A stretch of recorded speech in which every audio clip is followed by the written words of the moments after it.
बिस्मिल्लाहिर्रहमानिर्रहीम। अस्सलाम वालेकुम। एक्सप्रेस स्पोर्ट्स पेज में मिर्जा इकबाल बेग एक्सप्रेस न्यूज़ के नाजरीन को खुशामदीद कहता है। न्यूजीलैंड की क्रिकेट टीम टॉम लेथम की कप्तानी में पाकिस्तान के दौरे पर है और पाकिस्तान और न्यूजीलैंड के दरमियान अब तक 2 T20 गद्दाफी स्टेडियम लाहौर में खेले जा चुके। पहले T20 मैच में पाकिस्तान ने 88 रन से कामयाबी हासिल की और कल का जो दूसरा T20 इंटरनेशनल था वो पाकिस्तान 38 रन से जीता। आज आराम है, कल फिर तीसरा T20 international match Gaddafi stadium Lahore में खेला जाएगा और फिर उसके बाद टीमें रावलपिंडी चली जाएंगी, जहां 20 और 24 अप्रैल को बकिया 2 T20 खेले जाएंगे और फिर उसके बाद 27 अप्रैल से वनडे सीरीज का आगाज होगा। इस सीरीज में लोग ये कह रहे हैं, क्रिकेट के माहिरीन और नाक़दीन की राय है कि न्यूजीलैंड की टीम जो है वो अपने बेशतर जूनियर क्रिकेटर्स पर मुश्तमिल है। सबसे ज्यादा T20 मैचेस जिमी नीशम ने खेले हैं, बकिया के इतने मैचेस नहीं, वो भी 60-65 है। तो उस लिहाज से पाकिस्तान को एडवांटेज है और पाकिस्तान ने जिस तरह से आउट क्लास किया, खासतौर पर न्यूजीलैंड की बैटिंग जो है वो दोनों मैचेस में बड़ी वल्नरेबल नजर आई है। मार्क चैपमैन के अलावा और कोई ऐसा बैट्समैन नहीं था। हालांकि टॉम लेथम अच्छी बैटिंग करते हैं टेस्ट मैचेस में, लेकिन T20 में वो इतने कामयाब नहीं हुए।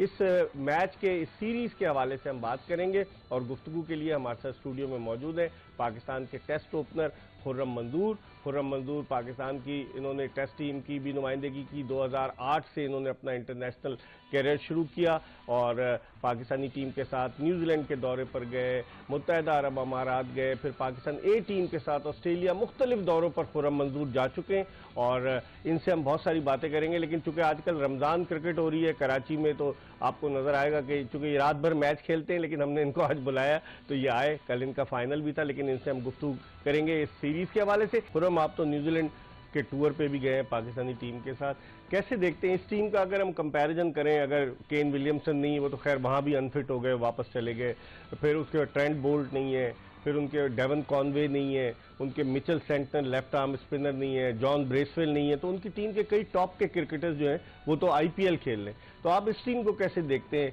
ये टीम इतनी तजुर्बाकार नजर नहीं आती, क्या राय है? इसमें कोई दो राय नहीं है। देखें, आप जो बात कर रहे हैं इनएक्सपीरियंस तो है, इसमें कोई डाउट नहीं है, मगर मैं ये हैरान हूँ कि मुल्क से बढ़ के लीग को तरजीह दी जा रही है। ये पहला क्रिकेट बोर्ड होगा और आई थिंक अगर IPL के कॉन्ट्रैक्ट में ये साइन है कि आप छोड़ के नहीं जा सकते, तो ये हैरानकुन बात है और कहीं ना कहीं ऐसा क्लॉ होगा जिसकी वजह से मुल्क स्ट्रगल कर रहा है। होम सीरीज खेलने, ये होम सीरीज तो है नहीं जिसमें आप सारे लड़के डाल लें, आप अवे जाके खेल रहे हो और जाहिर सी बात है हर होम टीम एडवांटेज लेती है। पाकिस्तान ने अपनी पूरी क्रीम खिलाई और ये हमारा फॉल्ट, या हमने रिक्वेस्ट नहीं की थी कि आप अपनी यंग टीम भेजें। सही, young B team, C team, Z team, इससे हमें कोई मतलब मुल्क की टीम है, मुल्क की टीम आई है। न्यूजीलैंड जो अभी सेमीफाइनल खेली थी और इनको हमने उसमें भी मारा 7 विकेटों से हराया, पूरी क्रीम से। हाँ, पूरी क्रीम से ही खेले थे, अपनी पूरी विल से खेले थे। मगर वही वाली बात है कि अफसोस इस बात का हो रहा है कि IPL के कॉन्ट्रैक्ट छोड़ के लड़के आने को तैयार नहीं है और ये पहली दफा नहीं हुआ। आपको अगर याद हो, सुनील नारायण के चक्कर में IPL के लिए शाहरुख खान ने बोला था अगर इसको मुल्क नहीं खिलाता तो मैं इसको 10 साल का कॉन्ट्रैक्ट देता हूँ। बहुत बड़ी स्टेटमेंट थी। सही। तो सोचें उस लीग की क्या वैल्यू होगी जिसकी वजह से लोग अपने मुल्क से खेलने को तैयार नहीं। तो ये एक सीरीज में ये सवालिया निशान है। फिर उनकी बैड लगी हुई कि विलियमसन जो है वो वर्ल्ड कप से भी सुना बाहर होगा, उनकी सर्जरी हुई है। वो वहां तो थे ना IPL में, IPL के मैच में फील्डिंग के दौरान वो इंजर्ड हुए और वो नी के इनकी मेजर इंजरी हुई जिसकी वजह से वो वर्ल्ड कप से क्रचेस पे जा रहे थे। मैंने तस्वीर देखी न्यूजीलैंड जब वापस जा रहे थे। जी, जो उनकी प्रेस रिलीज आई है न्यूजीलैंड क्रिकेट बोर्ड की, उसमें यही है कि वो वर्ल्ड कप से भी बाहर हो गए, इनकी सीरीज इंजरी हुई है। मगर इन दी एंड पाकिस्तान क्रिकेट बोर्ड को तारीफ करनी पड़ेगी जितनी अच्छी उन्होंने पिच बनाई, स्पेशली क्यूरेटर्स के ऊपर जाता है। देखें, हर टीम को होम एडवांटेज लेने का फायदा है। तो हमारे ग्राउंड में हम अपने होम, अब पता चल रहा है। देखें, अब थोड़ा अर्सा पहले एक टेस्ट सीरीज हुई थी, याद होगा, ऑस्ट्रेलिया के खिलाफ, कुछ समझ नहीं आ रहा। नहीं, डेड विकेट हम उसको यूं नहीं कह सकते, डेड स्लो विकेट बनाई, आप फंस गए। तेज आप नहीं बना सकते, ग्रीन आप नहीं बना सकते, क्योंकि आपकी वे बात नहीं पता चल रही थी कि आपने चाह क्या रहे। तो इसी तरह आप कम से कम ये तो पता है कि हाँ भाई, अच्छी हाई इंटेंसिटी क्रिकेट के लिए जो हम PSL में देखते आ रहे थे उसी से तकरीबन रिलेटेड ये पिच थी जिसपे पाकिस्तान ने एडवांटेज लिया, टॉस जीत के बैटिंग की, अच्छा बोर्ड पर टोटल लगाया और उनकी बैटिंग को एक्सपोज किया। हारिस रऊफ की तारीफ करनी पड़ेगी। तेज बॉलिंग कहीं भी करें, सीमेंट पे करें, टर्फ पे करें, कहीं भी करें, तेज बॉलिंग होती है। हारिस रऊफ ने अपनी पेस से बताया कि फर्क है और नो डाउट उनकी एक तो इंक्सपीरियंस थी। दूसरी बात ये कि जब आपके ऊपर प्रेशर आता है ना कि यंग लड़कों के ऊपर, जैसे अभी अफगानिस्तान के खिलाफ गए थे हमारी टीम, क्या हुआ काफी प्रेशर था, तो सेम अभी उनके न्यूजीलैंड के ऊपर ये कि हमारे मेन प्लेयर नहीं है, ट्रिम्बोल्ड हो गया, विलियमसन नहीं है, फिर वो लेफ्ट आर्म स्पिनर नहीं है, मिचेल सैंटनर, हाँ 2-3 प्लेयर और नहीं है। अब सोचे ना, डेवन कॉनवे कितने रन करते हैं। कॉनवे, सबसे बड़ी बात ये है कि आप निशम इनका वो एक्सपीरियंस प्लेयर जो खुद इन आउट होता है, और वो टीम में आया हुआ है, मतलब वो भी रेगुलर नहीं है, जब वो पूरी टीम खेल रही होती है तो वो बेंच पे होता है। सही। तो अब आप ये कह सकते हैं कि हमने पूरी सीरीज को क्लीन स्वीप करने के लिए खेल रहे हैं, अच्छी चीज है, और वर्ल्ड कप की अच्छी प्रिपरेशन है, और ये कह सकते हैं। लेकिन अगर पाकिस्तानी टीम के कॉम्बिनेशन पर नजर डालें, खुर्रम आप भी ओपनर हैं, पाकिस्तान ने 5-5 ओपनर्स रखे हुए हैं। आप देखेंगे बाबर और रिजवान तो इनिंग्स ओपन करते हैं, साइम अयूब भी ओपनर है, फखर जमान भी ओपनर है, फिर शान मसूद भी ओपनर है, और साइम अयूब को चौथे नंबर पे खिला रहे हैं। तो मतलब basically is a regular opener. तो आप समझते हैं कि और फिर मिडिल ऑर्डर आपको बिल्कुल वल्नरेबल नजर आता है। वो तो कल इफ्तिखार ने 19 गेंदों पर 33 रन कर दिए, पिछले मैच में 0 पर आउट हुए। तो उसको देखते हुए मिडिल ऑर्डर हमारा आपको कमजोर नजर नहीं आता? ओपनर तो हमारे बहुत सारे हैं, बहुत अच्छे भी हैं। देखिए, जितनी भी हल्की फुल्की मेरी बात भी हुई ना, तो उसमें ये वो हमें मिडिल ऑर्डर में ऐसा कोई खास पैकेज दिख नहीं रहा। अब मिसाल के तौर पे पीएसएल में अच्छी परफॉर्मेंस हुई थी आजम की, 2 मैच खराब हुए, बाहर इंसान है, हो जाते हैं, कौन बोलता है हर मैच में 100 करता है, मगर वो एकदम से क्वेश्चन मार्क नहीं, इसकी फिटनेस सही नहीं है, इसको बाहर करो, इसका ये है वो। आपको फिटनेस से ज्यादा पाकिस्तान के लिए अगर वो 4 मैच खेलता है जिसमें से 2 जिता देता, वो वैल्यूएबल है, या आप उसके 6 पैक देखना चाहते हैं? मेरा तो ये मानना है। मैं तो सीधी सीधी बात करता हूँ, इसमें कोई रॉकेट साइंस नहीं है। इस्लामाबाद यूनाइटेड को उसने 10 में से 3-4 मैच जो जीती है ना, उसने सिंगल हैंड जीता है। कुछ तो वजूहत है, जितनी अच्छी फॉर्म में आप उसको कैरी करते हैं। इंटरनेशनल क्रिकेट और डोमेस्टिक में तो जमीन आसमान का फर्क है ना। वो वहां गया शारजा में, दोनों इनिंग्स में फेल हो गया, और यहाँ पर वो परफॉर्मेंस दे रहा था। विकेट्स डिफरेंट थी वहां, यहाँ की पिचेस डिफरेंट थी। आप नहीं समझते फर्क तो है? आप खुद भी डोमेस्टिक करके खेल के जाते हैं इंटरनेशनल। नहीं, इकबाल भाई, इसमें कोई शक नहीं है आप जो बात कर रहे हैं, मगर कहीं ना कहीं प्लेयर को थोड़ा बैक करना पड़ता है। सही। वो लड़का याद होगा वर्ल्ड कप में ड्रॉप होने के बाद डायरेक्ट सीरीज में आया था, तो ऑलरेडी वो इतनी स्ट्रगल कर रहा था। फिर उसने अभी 2-3 जो लीगें खेल रहा था, और ये वो लीगें नहीं है कि एलपीएल या नेपाल लीग, ये पीएसएल है, जिसकी एक रिकमेंडेशन है पूरी दुनिया में, इसको हाईली रेट किया जाता है। सीपीएल बड़ा अच्छा खेल के आया वो, फिर लंका प्रीमियर लीग बड़ी अच्छी खेला है, बांग्लादेश में उसने 100 किया है। तो ऐसा नहीं है कि वो एक फ्लूक में हो गया, एक सीरीज अच्छी खेल गया। थ्रू आउट देखा जाए उसका 6-7 महीने बड़ा अच्छा खेलता जा रहा है। मगर वही वाली बात है कि आपने जब एक लड़के को सिस्टम में नहीं डालने का सोचा हुआ कि नहीं हमने ये क्राइटेरिया रखा हुआ है, तो फिर आप उसका तो कोई हल नहीं है। फिर इफ्तिखार के अलावा आपके पास कोई रिलायबल मिडिल ऑर्डर हम बात करेंगे। इफ्तिखार का वाकई में बात की, और इफ्तिखार भी 2016 से खेल रहे हैं, 7 साल हो गए, और वो टीम से इन और आउट होते हैं। वो डोमेस्टिक में अच्छा परफॉर्म करते हैं, लेकिन जब इंटरनेशनल की बारी आती, कल तो उन्होंने बहरहाल अच्छी बैटिंग की, तो उस लिहाज से पाकिस्तान को मिडिल ऑर्डर में बैट्समैनों की तलाश है। इस पर हम मजीद बात करेंगे। इस वक्त प्रोग्राम में हम एक ब्रेक ले रहे हैं, और ब्रेक के बाद जब वापस आएंगे तो पाकिस्तान के टेस्ट ओपनर खुर्रम मंजूर हमारे साथ मौजूद हैं, इनसे मजीद बात करेंगे। Stay tune to Express news.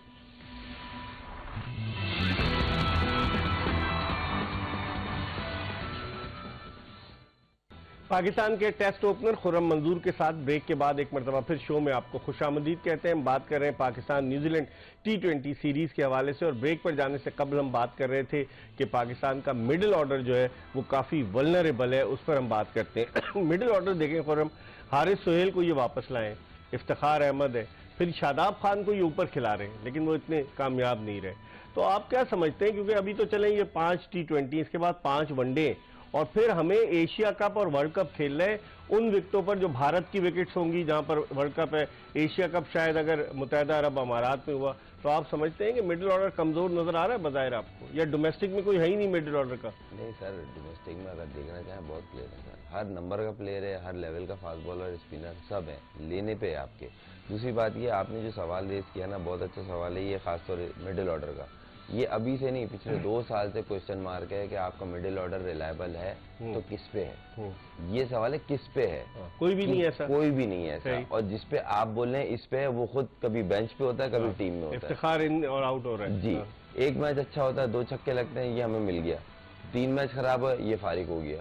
तो जो मिल रहा है, जो अवेलेबल है, जो बेस्ट पॉसिबल है, उसको ग्रूम किया जाता है। जैसे आपने ऑनेस्टली बात है, देखें सच बोलना चाहिए, नथिंग पर्सनल, मैं पर्सनल नहीं हूँ। जिस तरह आप शादाब को बैक कर रहे हैं ना, अगर आप आजम को या सोहेल मकसूद को या हारिस सोहेल को लेके आए ना, तो आप उसको खिलाएं। क्योंकि देखें, आप आईसीसी का इवेंट जाके किसी को खिला देंगे, कोई रिचर्ड या सचिन तेंदुलकर नहीं है, जाति 100 कर देगा। सही कह रहे हैं। उसको भी 2-3 सीरीजें लगेंगी, आप उसको बैक करेंगे तो मिडिल ऑर्डर तैयार होगा। आपने फकर का मेंटली तौर पे आपने उसको तैयार कर दिया ना, खिला के भाई आपने 4 नंबर 5 नंबर खेलना है, जब हमारी जरूरत होगी हम आपको ऊपर ले आएंगे, आप ओपनर तो हो ही। तो वो मेंटली तौर पे एक्सेप्ट कर चुका है और वो अब उस नंबर पे जाके परफॉर्म भी करता है। साइम अयूब ने तो एज एन ओपनर परफॉर्म किया था। मेरा यही तो सर, मैं अभी इधर ही आ रहा था। अब आपने शान मसूद को भी लिया हुआ है, साइम अयूब परफॉर्म करा हुआ है, फिर आपने हारिस को रखा हुआ है। आप हारिस की जगह आदम को नहीं रख सकते थे। जब आपने अपना नंबर नहीं छोड़ना, रिजवान भी नहीं छोड़ेगा और छोड़ना भी नहीं चाहिए, परफॉर्म कर रहे हैं। देखिए मैं जो बात करना चाह रहा हूँ ना इकबाल भाई, देखें बाबर, रिजवान आप भी जानते हैं, मैं भी जानता हूँ, ये दोनों इवेंट में हार तो नहीं होते। सही है, क्योंकि परफॉर्म भी कर रहे हैं और अभी रिक्वायरमेंट भी है। चले आप इस 2 नंबर की जगह 2 अच्छे मिडिल ऑर्डर तो रख सकते हैं। आपने हारिस को भी रखा हुआ है, वो भी ओपनर है, साइम अयूब है, वो भी ओपनर है, शान मसूद है, ओपनर है। हारिस सोहेल भी मिडिल ऑर्डर में रखा हुआ है। मैं यही बोला ना, हारिस सोहेल अगर आप बोल रहे हैं कि हमने मिडिल ऑर्डर रखा हुआ है, तो आप उसको खिलाएंगे कब खिलाएंगे? जब खिलाएंगे तो उसका एक्सपीरियंस होगा ना दोबारा। तो मादी में खुर्रम खिलाया तो था, हैदर अली को खिलाया, आसिफ अली को खिलाया, भाई मेक शिफ्ट कर दिया ना आपने, ओपनर को 6 नंबर बोला। ये सही है। अब मैं बोलना नहीं चाहता, मेरे सामने फोन आया था सर डायमंड ग्राउंड पे था कि तुम 6-7 नंबर खेलोगे और तुम जाओगे टीम में। अब मेरा अच्छा नहीं लगता बोलते। हैदर अली को, हैदर अली के लिए आया, वो बोल रहा मैं ओपनर हूँ। मतलब नहीं खेलोगे तो इसी नंबर पे। मतलब अफसोस ये हो रहा था कि पाकिस्तान की टीम की अब ये हो चुकी है, प्लेयर टीम में आने के लिए कहता है चलो मुझे मैं खेलूं किसी तरीके से आ जाऊं। ये लेवल हो चुका है यहाँ। जो जब हमने शुरू करी, अभी भी जब भी हमारे नाम के आगे आता है तो 2000-2500 रन करने की। क्यों जी भाई, आपने इतने करोगे तो ऊपर जाओगे। मतलब किसी को बैक करना है तो 8-8 सीरीजें कुछ नहीं है, किसी को नहीं करना तो जी सब कुछ है। तो कहने का मकसद है, सवाल बात कहीं और चली गई। मैं ये चाह रहा था, अगर आपने हारिस सोहेल को एज ए मिडिल ऑर्डर रखा हुआ, नो डाउट बहुत अच्छा प्ले, मगर आप उसको खिलाएं। क्योंकि Asia cup world cup sir पे है, एक आध सीरीज में किसी को दे के आप उसको देखें, ये पाकिस्तान टीम है, सही है, आप बंच लेके चल रहे हैं, आपको डाउट नहीं है ना, तो आप उसको खिलाएं ताकि उसको एक्सपीरियंस भी हो और एकदम देखे अल्लाह करे खेलते ही परफॉर्म करे। मगर एकदम से इंटरनेशनल क्रिकेट में जाते आप रन नहीं करना शुरू कर देते। लेकिन आप जो आजम की बात कर रहे हैं खुर्रम, आजम की अगर जगह बनती है तो as a wicket keeper, fielding में तो वो बहुत ही मतलब कहाँ भी भाई अभी भी तो जब रिजवान और हारिस खेलते हैं तो रिजवान फील्डिंग अमूमन कर लेता है ना, तो रिजवान उस टाइम भी कर सकता है। ये बड़ा देखें, मैं पाकिस्तान टीम से ऑनेस्ट होकर बात कर रहा हूँ। अगर मेरी बात में गलत है, आप बोले खुर्रम साहब आप बहुत गलत बात कर रहे हैं, ये हमें हजम नहीं हो रही। देखें अभी पाकिस्तान टीम की रिक्वायरमेंट क्या है, मिडिल ऑर्डर। इफ्तिखार, आजम, इनसे अच्छा भी कोई नहीं है। अगर कोई है तो मुझे आप बता दें। आप इमाद वसीम को मिडिल ऑर्डर खिला रहे हैं, इमाद वसीम लोअर ऑर्डर का प्लेयर है। खान को आप शादाब को बोल रहे हैं ऑलराउंडर। भाई 20 रन करने वाले को ऑलराउंडर नहीं कहते, ऑलराउंडर कहते हैं जो रिलायबल 40 करे, कि भाई ये जाता है 40-35 करता है, साथ में बॉलिंग करता है। मगर अब वही वाली बात है ना, किसी को आप बोल रहे हो कि तू बन जा, किसी को बोल रहे हैं हम तुझे बना रहे हैं, तो वो काम गलत है। अभी पाकिस्तान टीम से अगर थोड़ा सा ऑनेस्ट हो तो ये सिर्फ इनको चाहिए कि 2 से 3 प्लेयर मिडिल ऑर्डर के लिए स्पेशली रखें और कैरी करें, भले भाई नहीं खिलाओ। जब टीम के साथ भी रहता है ना बंदा, बहुत कुछ लर्न करता है। दूसरी बात ये कॉन्फिडेंस लेवल ऊपर जाता है, मैं टीम के साथ तो हूँ। अब आपने 6-5 ओपनर रख लिए, खिलाना आपने उनको 6 नंबर है, वो करेगा परफॉर्म। मुझे आप एक सवाल बता दें, एक ओपनर है, आप उसको 7 नंबर खिलाएंगे, वो परफॉर्म करेगा। मैं ओपनर हूँ, मैं तो बहुत मुश्किल है, शायद शाहजो नादिर में 2 मैच में कर लूं, 10 खेलूं, 2 में कर लूं, 1 डाउन चल जाएगा, 4 नंबर 2 डाउन चल जाएगा, मगर 6-7 नंबर नहीं चलेगा सर। क्योंकि देखें जो टीमें आती है ना वर्ल्ड कप, एशिया कप खेलने, पूरी तैयारी से आती है। कौन नया बॉल पे अच्छा खेलता है, किसका स्ट्राइक रेट पुरानी बॉल पे अच्छा है, कौन हिटे मारता है, कौन ग्राफ्टिंग करता है। तो आप ये थोड़ा सोचने की बात है, क्योंकि हमें पाकिस्तान टीम से बहुत प्यार है, हम उसकी मोहब्बत में बोल रहे हैं, हम किसी से पर्सनल नहीं है। ठीक है, खुर्रम मंजूर अपनी राय का इजहार कर रहे थे और चूंकि पाकिस्तान की सब कैप इन्होंने अपने सर पर सजाई है, पाकिस्तान के लिए टेस्ट, वनडे, T20 खेले, तो वो अपनी सजेशन दे रहे हैं पाकिस्तान क्रिकेट की बेहतरी के लिए। हम एक ब्रेक की तरफ बढ़े और ब्रेक के बाद जब वापस आएंगे मजीद बात करेंगे। हमारा इंतजार कीजिएगा। Stay tune to Express news.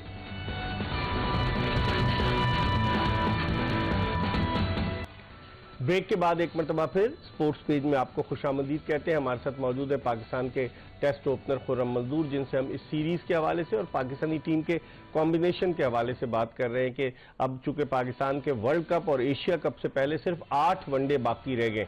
ये तो 5 T20 हैं, न्यूजीलैंड ने पहले कमिट किया था सितंबर 2022-21 में, और फिर उसके बाद न्यूजीलैंड की टीम गुज़िश्ता बरस पाकिस्तान आई दिसंबर में, जहां उसने 2 टेस्ट और 3 वनडे खेले कराची में।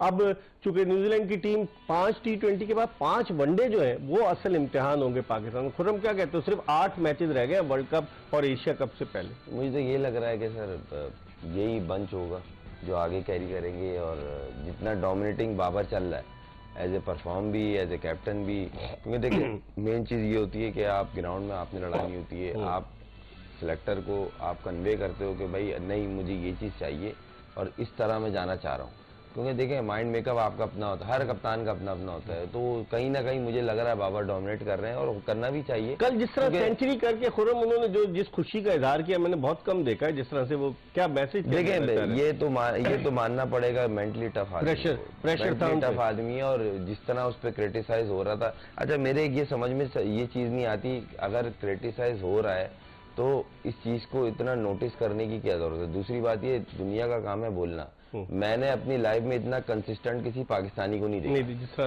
अगर मैं गलत बोल रहा हूँ सर, स्टैट्स निकाल लें। दूसरी बात ये है कि अगर आप वर्ल्ड नंबर 1 हो और इन चीजों के ऊपर रिएक्ट कर रहे हो तो भाई फिर तो आपको देखें, दुनिया कुछ भी कर ले, कल भी इनिंग में बहुत सारे लोगों ने कीड़े निकालने होंगे कि उसने यूं कर दिया, जबकि मुस्तकिल पिछले 3-4-5 साल से वो रन कर रहा है, वो भी रिजवान भी। तो आप अपने गेम पे फोकस करें, छोड़ दें क्या कर रहे हैं, मगर जो चीज बेहतर कर सकते हैं उसको बोलना पड़ेगा, वो है मिडिल ऑर्डर। आपको 3 से 4 प्लेयरों को आपको कैरी करना पड़ेंगे। आपने फकर को मिडिल ऑर्डर बना दिया, चले सही है, बन गया। साइम को बना ही नहीं सके, वो मटीरियल ही नहीं है मिडिल ऑर्डर वाला। जिस तरह उसकी शॉट्स की रेंज है ना, वो ओपनर्स की रेंज है और नए बॉल को टाइम करता है वो। सही। हमारी गुफ्तगू तो जारी है। खुर्रम मंजूर से इस वक्त हमें टेलीफोन लाइन पर ज्वाइन किया है स्पोर्ट्स एंकर, स्पोर्ट्स जर्नलिस्ट हाफिज मोहम्मद इमरान ने। इनसे बात करते हैं। इमरान, सबसे पहले ये बताइए, कल आपने देखा कि बाबर आजम ने कितनी खुशी का इजहार किया जब सेंचुरी बनाई? ऐसा लग रहा था कि वर्ल्ड कप की कोई सेंचुरी उसने बना दी है। क्या कहेंगे, दबाव बाबर आजम पर काफ़ी है और उस दबाव को उन्होंने कल अपनी सेंचुरी के जरिए उन लोगों को जवाब दिया कि आप मुझ पर जितनी तनकीद करें मैं अपने बल्ले से रन्स बनाता रहूँगा? देखिए बेग साहब, ये अगर आप पहले मैच देखते हैं तो वहाँ पर भी जब वो फील्डिंग कर रहे थे तो वो गैर मामूली अंदाज में भाग दौड़ उनकी थी। वो अमूमी तौर पर ऐसा नहीं करते हैं। और कल जिस तरह से उन्होंने सेंचुरी के बाद अपने जज्बात का इजहार किया है, उसमें भी देखते हैं तो वहाँ पर आपको जोश और जज्बा नजर आता है। इसमें कोई दो राय नहीं है। जहाँ तक ताल्लुक इस बात का है कि उन्हें किसी को साबित करना है या उन्होंने किसी को जवाब देना है, तो मेरा ख्याल नहीं है कि उनको किसी को जवाब देने की या किसी को साबित करने की जरूरत है। एक दुनिया में लोगों के ऊपर बात होती है, तनकीद होती है, हौसला अफजाई भी होती है। ये सिर्फ तनकीद ही की बात नहीं है ना, एक तरफ से तनकीद होती है तो आप ये देखिए दूसरी तरफ से उन पर उनकी हौसला अफजाई भी बहुत होती है। बुनियादी तौर पर अगर कोई क्रिकेटिंग बात अगर कोई शख्स कर रहा है, दलील के साथ बात कर रहा है, जिसमें आपको वजन मालूम होता है बाबर आजम की खेल की कारकर्दगी के हवाले से, तो वो तो ज़ेरे बहस आनी चाहिए। अब यहाँ पर मसला पाकिस्तान का ये है कि आप उसको कहते हैं अगर वो बात का इजहार करते हैं तो भी लोग आपके गले को आते हैं। जितने भी लोग क्रिकेट के ऊपर बात कर रहे हैं, जितने भी लोग अक्सरियत में, उनको क्रिकेट के खेल की समझ बूझ ही अलिफ बे की भी नहीं है। भाई ये कहते हैं कि मोहम्मद रिजवान और बाबर आजम का ओपनिंग पेयर तोड़ दें और साइम अयूब को बीच में लगा दें। लेकिन जब आप दूसरी तरफ देखते हैं तो एहसानुल्लाह ने PSL में बड़ी उम्दा परफॉर्मेंस बाहर बैठा हुआ है, तो क्या वो बस तो शाहीन आफरीदी या हारिस की जगह पे खेला है। आपके जो सेट प्लेयर्स हैं आपको उनको बिल्कुल नहीं छेड़ना चाहिए। जगह पर आपको मसला है उसको ठीक करने की जरूरत है। मिडिल ऑर्डर का प्रॉब्लम है ना असल मसला। तो ये सिलेक्शन कमेटी से ये सिलेक्शन कमेटी से पूछना चाहिए और उसके साथ साथ बाबर आजम से भी ये पूछना चाहिए कि जब आप अपना ओपनिंग पेयर जो है वो नहीं तोड़ते हैं, बहुत अच्छा करते हैं, आपको नहीं तोड़ना चाहिए क्योंकि आप परफॉर्म कर रहे हैं। तो फिर पांच ओपनर फिर क्यों टीम में रखे हुए हैं? 2 तो रिजवान बाबर, आपने 5 ओपनर्स क्यों टीम में रखे हुए हैं? फिर उसके साथ जब आप अपने नंबर को बिल्कुल समझते हैं कि वो पाकिस्तान के लिए बेहतर है, तो फिर पाकिस्तान का जो इफ्तिखार अहमद है, अगर उसका कोई एक मिडिल ऑर्डर नंबर क्यों नहीं आप सेट करते हैं? क्यों आप नंबर 3, 4, 5 पे वो प्लेयर्स नहीं लाते हैं जो उन पोजीशंस के लिए बेहतरीन माने जाते हैं? क्यों आपके इफ्तिखार अहमद से फरीमाद आ जाते हैं, शादाब आ जाते हैं, नवाज आ जाते हैं? तो उसको भी सेट करना कप्तान की उतनी ही जिम्मेदारी है, उसको ये भी समझना चाहिए साथ ही साथ अपनी कारकर्दगी के कि मैंने 4, 5, 6 को भी मैंने ठीक करना है। कहाँ है खुशदिल, कहाँ है आसिफ, कहाँ है अपना हैदर अली। तो आपको बेहतरीन सिलेक्शन की तरफ जाना है। ये नहीं है कि आप लोगों को पहले 5-6 मैचेस के बाद कहें उसमें तो ये खामी है, उसमें तो ये खामी है। तो सिलेक्टर का और क्या काम होता है? उसने लोगों को चेक करना होता है, मौका देने के बाद वो तो मौका से पहले चेक कर लेता है कि इसमें कितनी सलाहियत है। आखिरी सवाल मैं आपसे पूछूंगा कि आप क्या समझते हैं कि अब यही कॉम्बिनेशन रहेगा वर्ल्ड कप तक, एशिया कप तक, सितंबर में एशिया कप है? क्योंकि जी देखिए, बात यह है कि पाकिस्तान के पास सिर्फ एक ही मसला है कि वो आपने क्या 5 ओपनर्स के साथ जाना है या आपने स्पेशलिस्ट मिडल ऑर्डर्स की तरफ जाना है। अमूमी तौर पर आप बज़ाहिर देखेंगे तो लगता यही है कि ये किसी और को जो कि मिडल ऑर्डर में है उसको नहीं लाएंगे, ये इन्हीं खिलाड़ियों को मेक शिफ्ट करेंगे, ये उनके तबादले करेंगे। कोई नजर आते हैं आपको पाकिस्तान की डोमेस्टिक क्रिकेट में मिडिल ऑर्डर? कामरान गुलाम तो इनिंग्स ओपन करता था ना वो तो। देखें, बात यह है कि T20 क्रिकेट में जिस तरीके से इन्होंने जिन लोगों को मौका दिया वो चल नहीं पाए, जिन लोगों को ये मौका देते रहे और जिस तरह की क्रिकेट प्रोपोगेट की गई ना पाकिस्तान में, बैटिंग का कॉन्सेप्ट ही खराब कर दिया गया, बैटिंग का कॉन्सेप्ट ही खराब कर दिया गया, टेक्निक का कॉन्सेप्ट ही खराब कर दिया गया। आज गदका चलाने वालों को ही कहा जाता है मिडिल। अगर आप रखना चाहें तो आप रख सकते हैं ना कि उमर अकमल ने PSL में परफॉर्म किया मिडिल ऑर्डर में, आप उनको क्यों नहीं लेते हैं? आप उनको क्यों नहीं लेते? लेकिन उमर अकमल तो 2 ही मैच खेला ना, कहाँ इतने मैचेस खेला? अगर वो इतना कॉम्पिटेंट होता तो उसको सारे मैच खिलाते हो। अगर आप आजम को इन्होंने खिलाया ना, अगर ये चाहते हैं कि किसी को बनाना है तो आपको खिलाया है, तो क्यों उसको 3 मैचेस के बाद आपने ड्रॉप कर दिया? ठीक है, वो खिलाते फिर उसको भी मौका देते, उसका क्या फिर कसूर था? ठीक है, बहुत बहुत शुक्रिया इमरान, आपने हमें जो ब्रेक की तरफ बढ़ रहे हैं। खुर्रम मंजूर हमारे साथ मौजूद है। ब्रेक के बाद जब वापस आएंगे तो खुर्रम से बात करेंगे, इस हवाले से हमारा इंतजार है।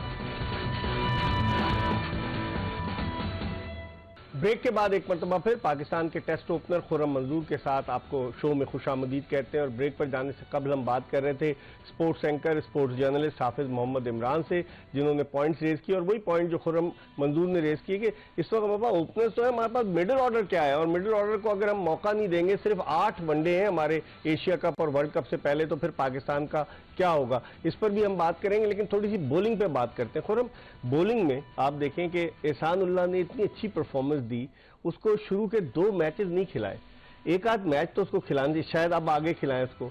जमान खान को उस पर प्रेफरेंस दी गई एहसानुल्लाह पर, तो ये क्या है? और चलें, शाहीन आफरीदी, हारिस रऊफ तो पाकिस्तान टीम के रेगुलर मेंबर हैं। आप समझते हैं कि इस तरह से एक नौजवान का दिल नहीं टूटता कि एक परफॉर्मेंस देकर आया, वाह वाह हो रही है, शारजा जैसी विकेट पर उसने तेज गेंदें की, वो उसके मारा भी जो अफगानिस्तान बैट्समैन के जो लगी थी उसके जादरान के, लेकिन उसके बावजूद क्या कहेंगे आप? सर, मैं तो ये कहूँगा, मैंने जो सीखा है और जो देखा है, पानी और एक स्पोर्ट्समैन, रोक लो, रुक नहीं सकता। अच्छा कहीं भी कोई सी भी बाढ़ लगा लो, रुकता नहीं है, वो निकलेगा। और ये एडवांटेज शायद कहीं ना कहीं ये है कि कलंदर के अंदर खेलते रहे, एक कॉम्बो चल रहा था, हारिस का, जमान का और शाहीन का। मगर देखें 150 पे बॉल कर रहा है, अनफेयर है। आपको खिलाना चाहिए, प्रेफरेंस देनी चाहिए। मगर वही वाली बात है, चंद चीज ऐसी होती है कि जंगल में एक ही शेर होता है, तो बाकी जो है बकरी होते हैं। मसला सारा ये है, ऐसा ना करें, सही है, आप उसको उनको मौका देना चाहिए। देखें, आपको एक अच्छा एक प्रोस्पेक्ट मिल गया पाकिस्तान के लिए, जो पाकिस्तान के लिए आगे सर्व कर सकता है। उसको उसका इतना बड़ा कॉन्ट्रैक्ट हुआ 100 में, वो पाकिस्तान की तरफ से एक पूरी दुनिया में एज एक अच्छे इमेज के तौर पर जा रहा है। दुनिया में लीगें उसको अच्छा समझ रही हैं, बुला रही हैं, आप उसको बैक करें। 100 में जा रहा है इंग्लैंड में। जी 100 में, और बड़ा अच्छा बड़ा कॉन्ट्रैक्ट, 50,000 पाउंड जी। दूसरी बात ये है कि आपके लिए, पाकिस्तान के लिए, अगर आप देख रहे हैं, जमान भी हमारे लिए बहुत अच्छा बॉलर है, परफॉर्म कर रहा है और आया है, मगर अभी आपको तरजीह उसको देना चाहिए। देखें, आप, मैंने बोला ना, किसी को भी इवन थोड़ा सा बाहर करके डायरेक्ट बाबर को भी किसी बड़े इवेंट में खिलाएंगे ना, वो आती सो नहीं करेगा, वो एक आध मैच लेगा। तो ये तो बेचारे ऑलरेडी इन आउट चल रहे होते हैं, और खासतौर से जो डेब्यू टर्न होते हैं, इनको तो चाहिए होता है, इनको सपोर्ट चाहिए होती है, बैक चाहिए होती है। अगर आपको एक अच्छा मिल गया है, अभी इसमें से हसनैन गायब हो गया। हसनैन कहाँ चला गया? हसनैन 155 पूरे पाकिस्तान में तेज तरीन बॉलर है वो, पूरे पाकिस्तान में अभी उससे तेज कोई भी नहीं है। कोई बोलता ना हारिस रऊफ तेज है, नहीं, 158 पे फास्टेस्ट बॉल की है उसने कैरिबियन लीग में, और 150 एवरेज जो बॉल करता है वो हारिस रऊफ है। और आपने वहां देखा बिग बैश में कितनी तेज उसने 154, 155, मगर आप देखे ना, एकदम से वो गायब हो गया। क्यों गायब हो गया? वही वाली बात फिट है वो लोग, ये बहाना करते हैं कि फिट नहीं है। देखें फिट होता है तो टीम के साथ कैरी करता है, अनफिट ये देखें कि ना मेरी क्लब की टीम है ना ये आपकी टीम है, ये पाकिस्तान की टीम है और यहाँ पे हर बंदा फिट होता है, परफॉर्म करता है तो जाता है। हसनैन फिट है? हसनैन फिट है, क्यों नहीं फिट है, फिट था तो PSL खेल रहा था ना। हाँ। देखें जब आपको बहुत सारी चीजें, अब आमिर भी तो of end of, fit unfit, fit unfit, जिस मैच में उनको लगता था मुझे खेलना है वो हाफ इंजरी पे भी खेल जाते थे और उन्होंने परफॉर्म करके भी दिया। तो इस तरह ही फास्ट बॉलर की छोटी मोटी निगल्स चलती रहती हैं, आप कैरी करते हैं, मगर आपने किसी को बिल्कुल साइडलाइन कर देना है वो गलत बात है। वो मैं एहसान की बात करूंगा, इनको चाहिए एक अच्छा बॉलर मिला है जो पाकिस्तान के लिए लग रहा है कि आगे अच्छी लंबी क्रिकेट खेल सकता है, मगर उसको बैक करना पड़ेगा। जिस तरह मिडिल ऑर्डर आपने अभी तैयार करना है, यही आपके 7-8 मैच है, फिर आप बड़े इवेंट में बोल देंगे, एक्सक्यूजेज आ जाएगा हमारे पास तो मिडिल ऑर्डर नहीं था, रिजवान बाबर जिस मैच में आउट हो जाते थे तो हम क्या करें। भाई आपने तैयार कब करना है, ये एक्सक्यूज नहीं होता। एक टूर्नामेंट 2 टूर्नामेंट हम फाइनल खेल गए, सेमीफाइनल, भाई आया ट्रॉफी का भाई, ये होता है, ये सवाल होता है। आपको पता है कोहली को हटाया क्यों गया था? जो स्टेटमेंट आई थी, ये ICC की कोई ट्रॉफी दे नहीं पाए। कोहली की बात कर रहा हूँ, 55+ उसकी एवरेज है, कोई छोटे प्लेयर की बात नहीं कर रहा हूँ, उसको ये कह के साइड पे कर दिया गया। तो ये दुनिया क्रिकेट का एक रूल है, आप परफॉर्मर हैं, अच्छी चीज है, मगर आप अपनी साइड की जो सराउंडिंग है ना उसको बेहतर करें। और अभी जरूरत है मिडिल ऑर्डर में भी, और जो आपको लॉट मिल गई है ना उसको केयरफुल होकर चलाएं, उसको चलाएं, ये कॉन्फिडेंस दे। बिल्कुल ये चीज है। अब आप ये थोड़ी कि आपने एक चीज बनाई हुई है उसी सर्किट में चल रहे, तो इन दी एंड तो आप पे ही हो गए ना भाई, आप आउट होते हैं तो फिर नीचे आ जाता है। हाँ। ठीक है खुर्रम, बहुत बहुत शुक्रिया। इसके साथ ही एक्सप्रेस स्पोर्ट्स पेज की ये एपिसोड अपने इख्तिताम को पहुंची। अब इंशाअल्लाह ताला आपसे फिर मुलाकात होगी और फिर ईद उल फित्र भी आने वाली है, हम आपसे फिर मुलाकात होगी। मिर्जा इकबाल बेग और एक्सप्रेस न्यूज़ की पूरी प्रोडक्शन टीम को इजाज़त दीजिए। अल्लाह हाफ़िज़।